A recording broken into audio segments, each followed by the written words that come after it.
يسعك الفضاء الرحيم الفسيح فبالله كم السلام علیکم، میرا نام عبدالرحیم ہے۔ میں مختلف احادیث کی کتابوں سے مختلف ٹاپکس پہ ویڈیوز بنا رہا ہوں۔ تو امام ابو یعلا موصلی کی جو احادیث کی مجموعہ ہے اس سے کچھ حدیثیں ہیں۔ اعوذ باللہ من الشیطان الرجیم، بسم اللہ الرحمن الرحیم۔ حدیث نمبر 2860، حضرت انس بن مالک رضی اللہ تعالیٰ عنہ سے مروی ہے کہ بے شک نبی کریم صلی اللہ علیہ وسلم نے کھڑے ہو کے پینے سے منع فرمایا۔ ایک اور حدیث ہے 2861، حضرت انس بن مالک رضی اللہ تعالیٰ عنہ سے مروی ہے کہ نبی اکرم صلی اللہ علیہ وسلم کا ایک خدی خوان تھا جو اونٹوں کو گا کر ہانکتا تھا۔ اس کی آواز بہت پیاری تھی۔ اس سے نبی اکرم صلی اللہ علیہ وسلم نے فرمایا، رک جا اے انجشا، نرم و نازک شیشوں کو نہ توڑ۔ قتادہ کہتے ہیں یعنی کمزور عورتوں کو۔ ایک اور حدیث ہے 2862، حضرت انس بن مالک رضی اللہ تعالیٰ عنہ سے روایت ہے کہ بے شک نبی اکرم صلی اللہ علیہ وسلم نے ایک آدمی کے پاس سے گزرے، وہ قربانی کا اونٹ ہانک کر لے جا رہا تھا، یعنی خود پیدل تھا، اونٹ کو آگے چلا رہا تھا۔ اس سے نبی کریم صلی اللہ علیہ وسلم نے فرمایا، اس پہ سوار ہو جا۔ اس نے عرض کی، یہ بدنہ قربانی کا جانور ہے۔ آپ صلی اللہ علیہ وسلم نے فرمایا، تو ہلاکت ہو تو اس پہ سوار ہو۔ ایک اور حدیث ہے 2863، حضرت انس بن مالک رضی اللہ تعالیٰ عنہ سے مروی ہے کہ بے شک نبی اکرم صلی اللہ علیہ وسلم نے فرمایا، نہ ہی تعدیہ ہے بیماری کا معتدی ہونا کہ بیمار سے لوگ بیماری کی وجہ سے نفرت کریں، اور نہ ہی بدشگونی لینا ہے، اور مجھے اچھی فعل اچھی لگتی ہے، اچھی بات تو اچھی ہوتی ہے۔ ایک اور حدیث ہے 2864، حضرت قتادہ رحمۃ اللہ علیہ فرماتے ہیں کہ ہم نے حضرت انس رضی اللہ تعالیٰ عنہ سے کہا، کیا رسول اللہ صلی اللہ علیہ وسلم کے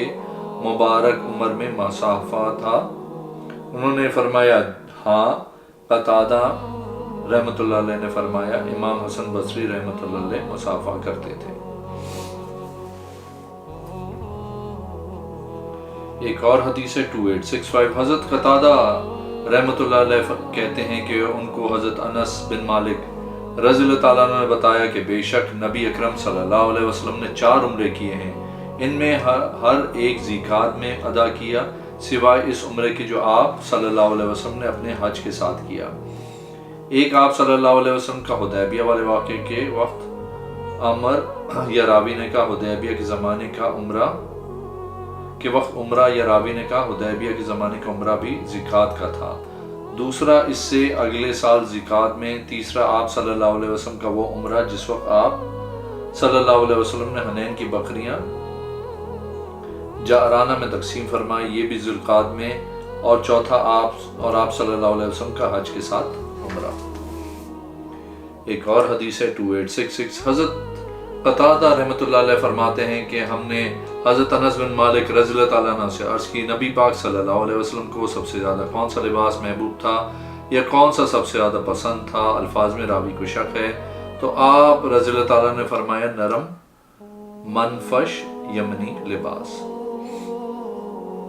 ایک اور حدیث ہے 2867، حضرت انس بن مالک رضی اللہ تعالیٰ عنہ سے روایت ہے، نبی پاک صلی اللہ علیہ وسلم نے صوم و سال رکھنا شروع کیا تو لوگوں نے بھی صوم و سال رکھنا شروع کر دیا، تو آپ صلی اللہ علیہ وسلم نے لوگوں کو صوم و سال سے منع فرمایا، اور فرمایا اگر اللہ چاہے تو میں کھاتا ہوں، اور اگر اللہ چاہے تو میں پیتا ہوں۔ ایک اور حدیث ہے 2866، حضرت قتادہ رحمۃ اللہ علیہ حضرت انس رضی اللہ تعالیٰ عنہ سے یا کسی اور آدمی سے، وہ ابو ہریرہ رضی اللہ تعالیٰ عنہ سے روایت کرتے ہیں کہ بے شک رسول اللہ صلی اللہ علیہ وسلم کے موٹی مبارک ہتھیلیوں والے، فربا پاؤں والے اور حسین ترین چہرے مبارک والے تھے۔ میں نے آپ صلی اللہ علیہ وسلم کے بعد کسی کو بھی آپ صلی اللہ علیہ وسلم جیسا نہیں دیکھا۔ ایک اور حدیث ہے 2869، حضرت انس بن مالک رضی اللہ تعالیٰ عنہ سے روایت ہے کہ بے شک نبی اکرم صلی اللہ علیہ وسلم نے فرمایا، اسی دوران کہ جس وقت میں جنت کی سیر کر رہا تھا، اچانک ایک نہر پہ آیا جس پر موتیوں سے مزین سونے اور چاندی کے پیالے تیر رہے تھے۔ میں نے کہا جبریل یہ کیا ہے؟ تو انہوں نے کہا یہ کوثر ہے جو آپ صلی اللہ علیہ وسلم کو آپ صلی اللہ علیہ وسلم کے رب نے عطا فرمائی ہے۔ فرشتے نے اپنا ہاتھ مارا تو اچانک اس کے ہاتھ میں اس نہر کی مٹی آئی جو بہت ہی زیادہ خوشبودار تھی، مسک کی طرح۔ ایک اور حدیث ہے 2870، حضرت انس بن مالک رضی اللہ تعالیٰ عنہ سے مروی ہے کہ نبی اکرم صلی اللہ علیہ وسلم نے 2 موٹے فربے سینگوں والے مینڈے ذبح فرمائے تو آپ صلی اللہ علیہ وسلم نے اپنا پاؤں مبارک ان کے چہرے پہ رکھا۔ آپ صلی اللہ علیہ وسلم نے ان دونوں کو اپنے ہاتھ سے ذبح کیا، بسم اللہ، اللہ اکبر پڑھا۔ ایک اور حدیث ہے 2871، حضرت قتادہ رحمۃ اللہ علیہ کہتے ہیں کہ ہم نے حضرت انس رضی اللہ تعالیٰ عنہ سے پوچھا کہ رسول اللہ صلی اللہ علیہ وسلم کے زمانے مبارک میں کس نے قرآن جمع کیا؟ آپ رضی اللہ تعالیٰ عنہ نے فرمایا کہ 4 آدمیوں نے، ان میں سے ہر ایک کا تعلق انصار سے ہے، ابی بن کعب، معاذ بن جبل، زید بن ثابت، اور انصار میں سے ایک آدمی تھا جس کو ابو زید رضی اللہ تعالیٰ عنہ کہا جاتا تھا۔ ایک اور حدیث ہے 2872، حضرت انس بن مالک رضی اللہ تعالیٰ عنہ سے روایت ہے کہ بے شک رسول اللہ صلی اللہ علیہ وسلم نے فرمایا، جنتیوں میں سے کوئی بھی ایسا نہ ہوگا جو اس بات میں خوشی محسوس کرتا ہو کہ اس کو دوبارہ دنیا میں بھیجا جائے اور اس کو پہلے جیسی 10 گنا زیادہ مراد حاصل ہوں، سوائے شہید کے۔ شہید چاہے گا کاش کہ اس کو دوبارہ دنیا کی طرف لوٹا دیا جائے اور وہ اللہ کی راہ میں 10 مرتبہ قتل کیا جائے، یہ اس وجہ سے ہوگا کہ وہ اس کی فضیلت کو دیکھ چکا ہوگا۔ ایک اور حدیث ہے 2873، حضرت انس بن مالک رضی اللہ تعالیٰ عنہ سے مروی ہے کہ بے شک زبیر بن عوام رضی اللہ تعالیٰ عنہ اور عبد الرحمن بن عوف رضی اللہ تعالیٰ عنہ نے نبی پاک صلی اللہ علیہ وسلم سے خارش کھجلی کی شکایت کی۔ ان دونوں کو نبی پاک صلی اللہ علیہ وسلم نے ریشم کی قمیض پہننے کی رخصت عنایت فرما دی، میں نے ان میں سے ہر ایک پر ریشم کی قمیض دیکھی۔ ایک اور حدیث ہے 2874، حضرت انس بن مالک رضی اللہ تعالیٰ عنہ سے روایت ہے کہ بے شک رسول اللہ صلی اللہ علیہ وسلم، ابو بکر رضی اللہ تعالیٰ عنہ اور عمر رضی اللہ تعالیٰ عنہ سارے اپنی قرات کا آغاز الحمدللہ رب العالمین سے کیا کرتے تھے۔ ایک اور حدیث ہے 2875، حضرت انس بن مالک رضی اللہ تعالیٰ عنہ سے روایت ہے کہ قبیلہ بنو ارینا کا ایک گروہ نبی پاک صلی اللہ علیہ وسلم کے پاس آیا۔ راوی کہتے ہیں انہوں نے کہا، یا رسول اللہ صلی اللہ علیہ وسلم، ہمیں مدینہ کی آب و ہوا ناموافق ہے، ہمارے پیٹ بڑے ہو گئے اور ہمارے گوشت لاغر ہو گئے ہیں۔ تو آپ صلی اللہ علیہ وسلم نے ان کو حکم دیا کہ بیت المال کے اونٹوں کے نگہبان کے پاس جائیں، تو انہوں نے اونٹوں کا دودھ اور اس کا پیشاب پیا تو وہ تندرست ہو گئے، ان کے جسم بھی ٹھیک ہو گئے۔ انہوں نے چرواہے کو قتل کر دیا اور اونٹ ہانک کر لے گئے اور مرتد ہو گئے۔ نبی پاک صلی اللہ علیہ وسلم نے ان کے پیچھے لوگوں کو بھیجا، ان کو لایا گیا، ان کے ہاتھ اور پاؤں کاٹ دیے اور آپ صلی اللہ علیہ وسلم نے ان کی آنکھیں نکال دی اور ان کو گرمی میں سورج کی دھوپ میں ڈال دیا۔ ایک اور حدیث ہے 2876، حضرت انس بن مالک رضی اللہ تعالیٰ عنہ سے مروی ہے کہ بے شک نبی اکرم صلی اللہ علیہ وسلم کو مدینہ کے ایک درزی نے یا ایک بوڑھے نے دعوت کے طور پہ ایک جوگ روٹی اور ایک تھال پیش کیا جس میں کدو شریف تھا۔ نبی اکرم صلی اللہ علیہ وسلم اس کدو کو بہت پسند فرمایا کرتے تھے۔ حضرت انس رضی اللہ تعالیٰ عنہ کہتے ہیں کہ میں آپ صلی اللہ علیہ وسلم کے پاس بیٹھا تھا، آپ صلی اللہ علیہ وسلم کدو کو بہت پسند فرما رہے تھے، تو تب سے میں بھی کدو بہت پسند کرتا ہوں۔ ایک اور حدیث ہے 2877، حضرت انس بن مالک رضی اللہ تعالیٰ عنہ سے حضرت حسن رضی اللہ تعالیٰ عنہ سے روایت ہے کہ بے شک نبی کریم صلی اللہ علیہ وسلم نے فرمایا، تم میں سے کوئی بھی اپنے دائیں ہرگز نہ تھوکے، اس سے چاہیے کہ وہ اپنے بائیں تھوکے۔ ایک اور حدیث ہے 2878، حضرت انس بن مالک رضی اللہ تعالیٰ عنہ سے روایت ہے کہ وہ نبی پاک صلی اللہ علیہ وسلم سے روایت کرتے ہیں کہ آپ صلی اللہ علیہ وسلم نے فرمایا، مسجد میں تھوکنا گناہ ہے اور اس کا کفارہ اس کو دفن کر دینا ہے۔ ایک اور حدیث ہے 2880، حضرت انس بن مالک رضی اللہ تعالیٰ عنہ سے روایت ہے بے شک رسول اللہ صلی اللہ علیہ وسلم نے فرمایا، کوئی شخص اس وقت مومن نہیں ہو سکتا جب تک وہ اپنے بھائی کے لیے وہی بلائی پسند نہ کرے جو وہ اپنے لیے پسند کرتا ہے۔ ایک اور حدیث ہے 2881، حضرت انس بن مالک رضی اللہ تعالیٰ عنہ سے روایت ہے کہ ایک آدمی نے نبی پاک صلی اللہ علیہ وسلم سے سوال کیا، ایک شخص کسی قوم سے محبت تو کرتا ہے مگر اسے مل نہیں پاتا، تو آپ صلی اللہ علیہ وسلم نے فرمایا آدمی اسی کے ساتھ ہوگا جس سے اس نے محبت کی قیامت کو۔ ایک اور حدیث ہے 2882، حضرت انس بن مالک رضی اللہ تعالیٰ عنہ سے روایت ہے کہ بے شک نبی پاک صلی اللہ علیہ وسلم نے فرمایا جو شخص دوزخ سے نکال لیا جائے گا، وہ شخص دوزخ سے نکال لیا جائے گا جس نے لا الہ الا اللہ کہا اور اس کے دل میں آنکھ کے بال برابر بھی بھلائی ہو۔ پھر آپ صلی اللہ علیہ وسلم نے فرمایا وہ شخص جہنم سے نکال دیا جائے گا جس نے بھی لا الہ الا اللہ کہا اور اس کے دل میں ایک دانے برابر بھی بھلائی ہو۔ پھر آپ صلی اللہ علیہ وسلم نے فرمایا وہ شخص دوزخ سے نکال دیا جائے گا جس کے دل میں ایک ذرہ برابر وزن کی مقدار میں بھی ایمان ہوا۔ ایک اور حدیث ہے،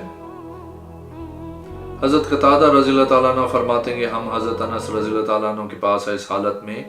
نان بنائی آپ کے پاس کھڑا تھا، آپ نے فرمایا کھاؤ، میں نہیں جانتا کہ حضور صلی اللہ علیہ وسلم نے نرم روٹی دیکھی ہے یا بھنی ہوئی بکری اپنی آنکھ سے دیکھی، یہاں تک کہ آپ اللہ عز و جل سے جا ملے۔ ایک اور حدیث ہے 2884، حضرت انس بن مالک رضی اللہ تعالیٰ عنہ سے روایت ہے کہ بے شک نبی اکرم صلی اللہ علیہ وسلم نے کھجور اور کشمش دونوں کو ملا کر نبید بنانے سے منع فرمایا ہے۔ ایک اور حدیث ہے 2885، حضرت انس بن مالک رضی اللہ تعالیٰ عنہ سے روایت ہے کہ بے شک انہوں نے ایک دن کہا کہ میں تم کو ایسی حدیث بیان کرتا ہوں کہ میرے بعد کوئی بھی وہ حدیث بیان نہیں کرے گا، میں نے اس حدیث کو رسول اللہ صلی اللہ علیہ وسلم سے سنا ہے۔ آپ صلی اللہ علیہ وسلم نے فرمایا قیامت اس وقت قائم نہ ہوگی یہاں تک کہ علم کو اٹھا لیا جائے گا، جہالت ظاہر ہو جائے گی، شراب سر عام پی جائے گی، زنا عام ہو جائے گا، مرد کم ہو جائیں گے، عورتیں زیادہ ہو جائیں گی، اتنی تعداد کے 50 عورتوں کے لیے ایک مرد ہوگا۔ راوی کو شک ہے کہ یا آپ صلی اللہ علیہ وسلم نے فرمایا کہ قیامت کی نشانیوں میں سے یہ ہے۔ ایک اور حدیث ہے 2886، حضرت قتادہ رحمۃ اللہ علیہ کہتے ہیں کہ میں نے حضرت انس بن مالک رضی اللہ تعالیٰ عنہ سے پوچھا کیا نبی کریم صلی اللہ علیہ وسلم خضاب لگاتے تھے؟ تو آپ رضی اللہ تعالیٰ عنہ نے فرمایا آپ صلی اللہ علیہ وسلم کو خضاب لگانے کی ضرورت نہیں ہوئی، آپ صلی اللہ علیہ وسلم کی داڑھی مبارک میں کن پٹیوں کے پاس کچھ بال سفید تھے، ہاں لیکن ابو بکر رضی اللہ تعالیٰ عنہ و عمر رضی اللہ تعالیٰ عنہ مہندی اور زرد رنگ کا خضاب استعمال کرتے تھے۔ ایک اور حدیث ہے 2887، حضرت انس بن مالک رضی اللہ تعالیٰ عنہ سے روایت ہے بے شک ایک آدمی کو نبی کریم صلی اللہ علیہ وسلم کی بارگاہ میں اس حال میں حاضر کیا گیا کہ اس نے شراب پی ہوئی تھی، تو آپ صلی اللہ علیہ وسلم نے تقریباً 20 افراد سے فرمایا کہ اس کو مارو، تو انہوں نے اس کو اپنے جوتے اور کھجور کی چھڑیوں وغیرہ سے مارا۔ پھر اسی طرح ایک بندے کو حضرت ابو بکر رضی اللہ تعالیٰ عنہ کے پاس لایا گیا اس حال میں کہ اس نے شراب پی ہوئی تھی، تو آپ رضی اللہ تعالیٰ عنہ نے اس کو 40 کوڑے مروائے۔ پھر جب حضرت عمر رضی اللہ تعالیٰ عنہ کا زمانہ آیا یا لوگوں میں شراب کی سزا مقرر کرنے لگے، اس سلسلے میں آپ نے لوگوں سے مشورہ کیا، تو حضرت عبد الرحمن رضی اللہ تعالیٰ عنہ نے فرمایا کہ میری رائے یہ ہے کہ آپ رضی اللہ تعالیٰ عنہ اس کو مقرر کریں۔ منصف فرماتے ہیں کہ مجھے وہ لفظ یاد نہیں رہا مگر میرا غالب گمان ہے کہ راوی سے 80 کا ہنسہ ہی کہا تھا۔ ایک اور حدیث ہے 2888، حضرت انس بن مالک رضی اللہ تعالیٰ عنہ سے روایت ہے کہ میں نبی کریم صلی اللہ علیہ وسلم کے پاس موجود تھا جب نبی کریم صلی اللہ علیہ وسلم زورا کے مقام پہ، یا راوی نے کہا کہ مدینہ شریف کے گھروں کے پاس ہی تھے، اپنے صحابہ کرام کے ہمراہ۔ آپ صلی اللہ علیہ وسلم نے وضو کا ارادہ فرمایا تو آپ صلی اللہ علیہ وسلم کے پاس ایک پیالہ لایا گیا جس کے اندر تھوڑا سا پانی تھا۔ آپ صلی اللہ علیہ وسلم نے اس پیالے پہ اپنا دست نبوت رکھا تو آپ صلی اللہ علیہ وسلم کی مبارک انگلیوں کے درمیان سے پانی پھوٹ پڑا، اتنا پانی یہاں تک کہ ساری کی ساری قوم نے وضو کر لیا۔ راوی حضرت قتادہ رحمۃ اللہ علیہ فرماتے ہیں کہ میں نے حضرت انس رضی اللہ تعالیٰ عنہ سے پوچھا آپ رضی اللہ تعالیٰ عنہ اس وقت کتنے لوگ تھے؟ تو آپ رضی اللہ تعالیٰ عنہ نے فرمایا 300 افراد۔ ایک اور حدیث ہے 2890، حضرت انس بن مالک رضی اللہ تعالیٰ عنہ سے روایت ہے کہ بے شک رسول اللہ کہا کرتے تھے اے اللہ میں تیری پناہ میں آتا ہوں برص سے، خارش سے، پاگل پن سے اور بری بری بیماریوں سے۔ ایک اور حدیث ہے 2891، حضرت انس بن مالک رضی اللہ تعالیٰ عنہ سے روایت ہے کہ رسول اللہ صلی اللہ علیہ وسلم نے فرمایا قیامت کے دن موت کو لایا جائے گا، وہ ایسے ہوں گے جس طرح سرخ و سفید مینڈھا۔ اس کو دوزخ اور جنت کے درمیان کھڑا کیا جائے گا، پھر ایک ندا دینے والا ندا دے گا، اے جنتیوں، وہ کہیں گے ہم حاضر ہیں۔ اے ہمارے رب، ان سے کہا جائے گا کیا تم اس کو پہچانتے ہو؟ وہ عرض کریں گے جی ہاں ہمارے رب، یہ موت ہے۔ تو اس کو پھر ذبح کر دیا جائے گا جس طرح کہ بکری کو ذبح کیا جاتا ہے۔ تو یہ لوگ اہل جنت امن میں ہو جائیں گے کہ اب ہم مریں گے نہیں، اور ان لوگ دوزخیوں کی امیدیں منقطع ہو جائیں گی کہ وہ امید کریں گے کہ انہیں موت آئے اور ہماری تکلیف دور ہو جائے۔ ایک اور حدیث ہے 2892، حضرت انس رضی اللہ تعالیٰ عنہ سے مروی ہے کہ رسول اللہ صلی اللہ علیہ وسلم نے فرمایا، قیامت کے دن اللہ تعالیٰ سب لوگوں کو جمع فرمائے گا تو وہ سارے کے سارے گھبرائے ہوئے ہوں گے، تو وہ کہیں گے کاش کہ کوئی ہمارے رب کے ہاں سفارش کرے اور اس مکان سے ہم نجات پا لیں۔ آپ صلی اللہ علیہ وسلم نے فرمایا، وہ سارے جناب آدم علیہ السلام کے پاس حاضر ہوں گے تو وہ آ کر کہیں گے اے آدم، آپ ساری مخلوق کے باپ ہیں۔ آپ علیہ السلام کو اللہ تعالیٰ نے اپنے دست قدرت یعنی کہ اس کی شان کے لائق ہے، جیسا کہ اس کی شان کے لائق ہے اسے بنایا ہے، اور ملائکہ نے آپ علیہ السلام کے سامنے سجدہ کیا، تو آپ علیہ السلام ہمارے لیے اپنے رب کے حضور شفاعت کریں تاکہ اس جگہ سے ہمیں راحت نصیب ہو۔ تو وہ جواباً کہیں گے کہ آج میں اس مقام پہ نہیں ہوں، اور پھر آپ علیہ السلام اپنی اس بات کا تذکرہ فرمائیں گے جس کے سبب آپ علیہ السلام آزمائے گئے۔ پھر آپ علیہ السلام کو اپنے رب سے حیا آئے گی اور فرمائیں گے لیکن تم نوح علیہ السلام کے پاس جاؤ، وہ دنیا میں مبعوث ہونے والے پہلے رسول علیہ السلام ہیں۔ تو وہ سارے جناب نوح علیہ السلام کی بارگاہ میں حاضر ہوں گے، تو نوح علیہ السلام فرمائیں گے میں بھی اس مقام شفاعت میں تمہارے ساتھ نہیں ہوں۔ وہ بھی اپنی آزمائش کا تذکرہ کریں گے جس میں مبتلا ہوئے، وہ بھی شفاعت کے مقابلے میں اپنے رب سے حیا کریں گے، فرمائیں گے تم ابراہیم علیہ السلام کے پاس جاؤ۔ آپ صلی اللہ علیہ وسلم نے فرمایا وہ سارے جناب ابراہیم علیہ السلام کے پاس حاضر ہوں گے، وہ بھی فرمائیں گے کہ میں اس مقام شفاعت میں تمہارے ساتھ نہیں ہوں۔ وہ بھی اپنی اس آزمائش کا ذکر فرمائیں گے جس میں مبتلا ہوئے، وہ بھی شفاعت کے معاملے میں اپنے رب سے حیا کریں گے، فرمائیں گے لیکن تم عیسیٰ علیہ السلام روح اللہ کے پاس جاؤ، روح اللہ بھی ہیں اور ان کا کلمہ حضور صلی اللہ علیہ وسلم نے فرمایا وہ سارے جناب عیسیٰ ابن مریم علیہ السلام کے پاس حاضر ہوں گے، تو وہ بھی کہیں گے کہ میں اس مقام پہ نہیں ہوں، لیکن تم محمد صلی اللہ علیہ وسلم کے پاس جاؤ، وہ اللہ کے خاص بندے ہیں کہ اللہ رب العزت نے ان کی وجہ سے ان کے پہلوں اور ان کے پچھلوں کے گناہ کو بخش دیا ہے۔ حضور صلی اللہ علیہ وسلم نے فرمایا کہ وہ سارے لوگ میرے پاس حاضر ہوں گے تو میں اجازت مانگوں گا شفاعت کی تو مجھ کو اجازت دے دی جائے گی۔ جب میں اپنے رب عز و جل کو دیکھوں گا تو میں سجدے میں گر جاؤں گا۔ اللہ رب العزت میری وجہ سے جتنے لوگوں کو چاہے گا چھوڑ دے گا، پھر فرمائے گا اے محمد صلی اللہ علیہ وسلم اپنا سر مبارک سجدے سے اٹھائیے۔ آپ صلی اللہ علیہ وسلم کہیں آپ صلی اللہ علیہ وسلم کی بات سنی جائے گی،